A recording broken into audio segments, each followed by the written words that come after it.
Hello everyone, ఈరోజు insurance ప్రాముఖ్యత గురించి ఒక చిన్న వీడియో చూద్దాం. జీవితం చాలా అద్భుతం, కానీ అది ఎప్పుడూ ఊహించినట్టుగా ఉండదు. ఒక చిన్న ప్రమాదం, ఒక అనుకోని అనారోగ్యం, మన సంతోషం ఒక్క క్షణంలో మారిపోవచ్చు.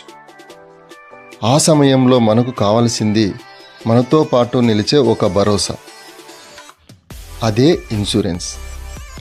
ఇన్సూరెన్స్ అంటే కేవలం ఒక పాలసీ కాదు, అది మన కుటుంబానికి భద్రత, మన భవిష్యత్తుకు హామీ లాంటిది.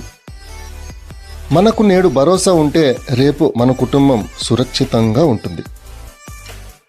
ఆస్కార్ కవర్ పాయింట్ అనేది మీ భవిష్యత్తుకు రక్షణ గురించి పూర్తి వివరాలను అందించే ఒక అద్భుతమైన channel. Protection today, secure tomorrow. Thank you.